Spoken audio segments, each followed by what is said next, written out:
Welcome to PS3 Gamer Nation.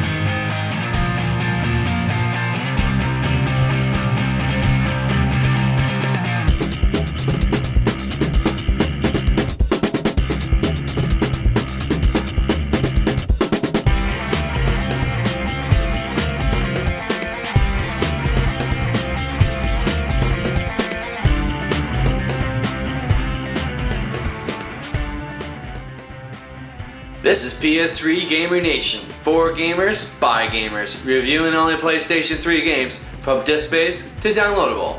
I'm Sean McCoy, and today I'm going to be looking at Call of Duty 4 Modern Warfare. Now, let's get ready for the review.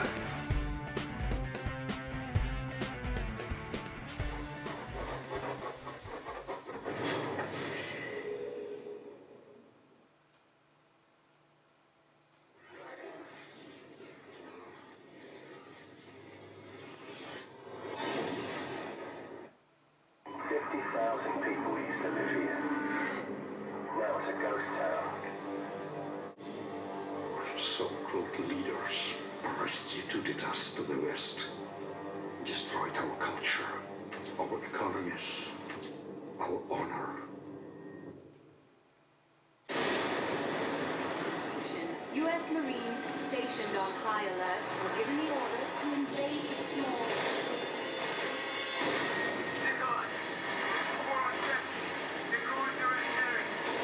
Just as they lay waste to our country, we shall lay waste to theirs.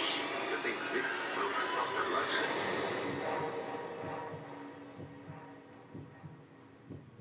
Вы все равно скоро сдохнете.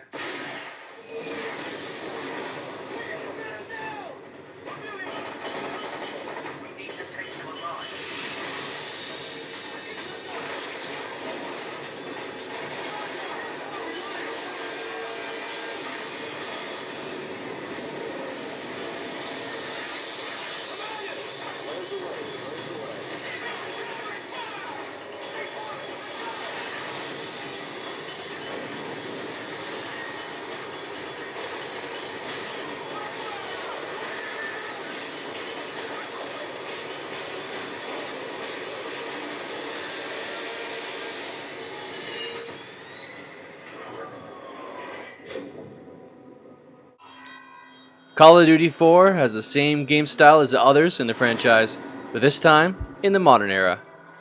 The main storyline could have happened anytime within the last 10 years or so, with heavy battles occurring in the Middle East primarily. As you would expect, this game has all the modern guns, artillery, tanks, and air support among others. Starting off with graphics, first off, the in-game cutscenes are well done, which seamlessly go to gameplay. The background environment and all the soldiers on the battlefield are well defined. Some of the objects in the environment are destructible, like cars in the street for example. For the most part, you are put into an urban setting that turned out to be front line of the battle. Now, as you walk around the battlefield, you can tell that the battles have been fought there before. All the environments, weapons, and characters look to what you would expect them to look like. Graphics get 9 out of 10. Now moving on to audio. After a while of playing, you will be able to tell who is firing at you primarily just by the sound of the gun. In the single player missions, the enemies use a lot of AK-47s, which have a distinct sound to them. Not only will you be able to tell if it's a bad guy, but you will be able to tell what kind of gun they have too. Even if it's just a ricochet, you can hear the sound of a high-powered rifle from a sniper. It just may take a while to get used to the sound of each gun if you're not familiar with them already. The key to surviving longer is definitely being able to know what they're firing at you. Now as for talking to each other, you can do that using a headset or Bluetooth headset. Just remember that you have to set it up on your PS3 main screen under the settings menu to link it up properly.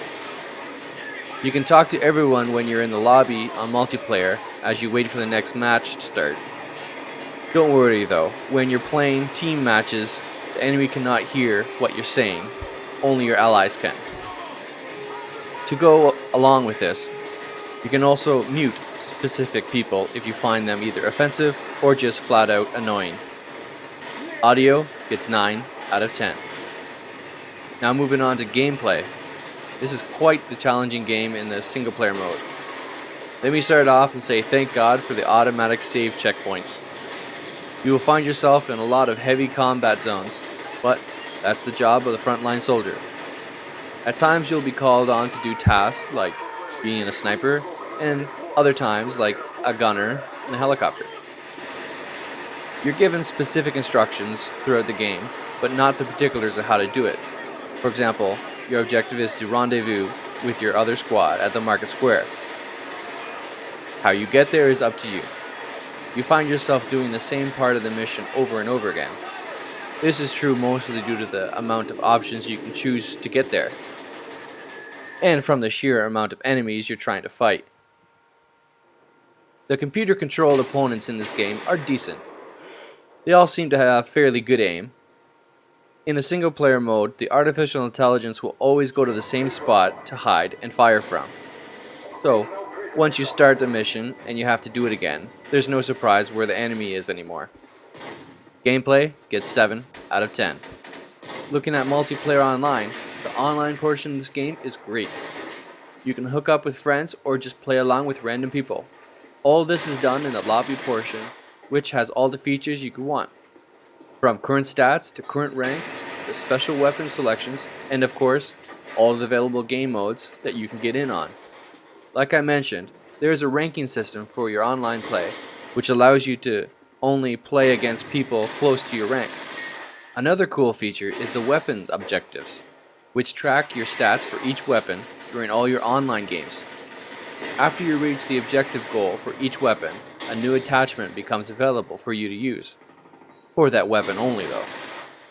So the more you use the particular weapon, the more advanced it becomes.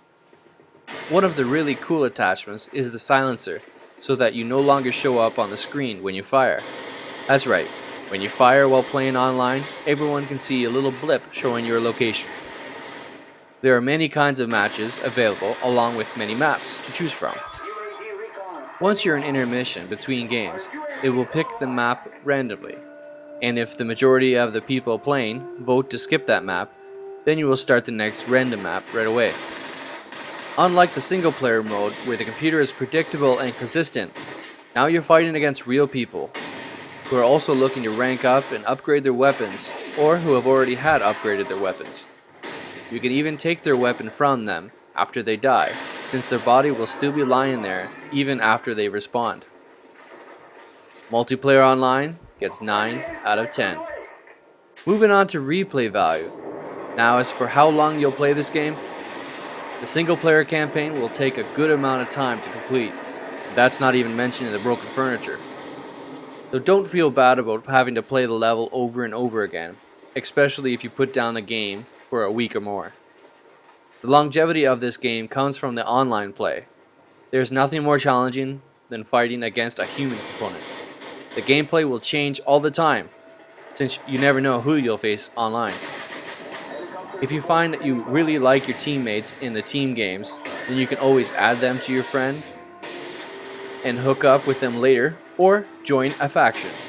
Replay value gets 10 out of 10. I really enjoyed the multiplayer aspect of this game. I found myself playing the online portion more than the single player. I do encourage you to try all the different weapons in multiplayer to find out which one you like the best. However, if your rank gets too high, you will have a harder time to try all the weapons, since there are perks you'll unlock to get your higher rank, which all the people you'll be fighting against will already have their attachments. Some examples of perks are UAV Jammer for being undetectable on the radar map, Deep Impact for bullets that go through armor, and Juggernaut for increased health. Once you have a few perks, you'll want to create your own class, so you can have your customized weapons and perks quickly.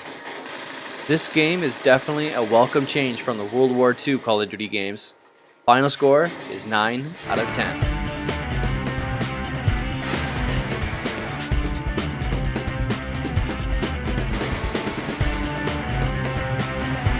Thanks for checking out our podcast. There's now audio and video podcasts available at ps3gamernation.com. Be sure to email us at ps3gamernation@gmail.com for questions or comments. You can go to the forum through our website or directly at ps3gamernation.net. Because in the end, it's for gamers, by gamers. This is PS3 Gamer Nation.